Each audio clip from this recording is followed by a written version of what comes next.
வணக்கம் நண்பர்களே. சோ சிட்னியோட பிச்சை பத்தி தான் இன்னைக்கு வந்து மிகப்பெரிய ஒரு விஷயங்கள் ட்ரெண்டிங்கா போயிட்டு இருக்கு. அதாவது இப்படி ஒரு கிரீனிஷான ஒரு விக்கெட்டை வந்து பாத்தீங்கன்னா நான் என் லைஃப்ல சிட்னில பார்த்ததே கிடையாதுங்க.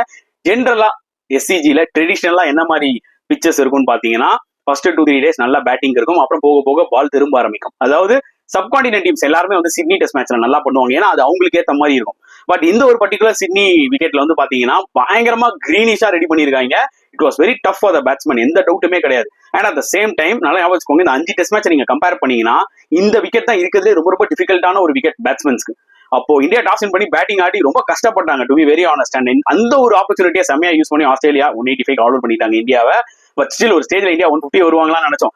நல்ல ஒரு ரெக்கவரி தான் சொல்லலாம். பட் ஸ்காட் போலாண்ட் செம்மையா போட்டு 4 விக்கெட் எடுத்தாரு. அவருக்கு ஹியூஜ் கிரெடிட் கொடுக்கணுங்க. ஜோஸ் ஹேசல்வுட் இல்ல அப்படின்னு நீங்க கவலையே பட தேவையில்லை. ஏன்னா ஸ்காட் போலாண்ட் அதுக்கும் மேல பெர்ஃபார்ம் பண்ணிட்டு இருக்காரு.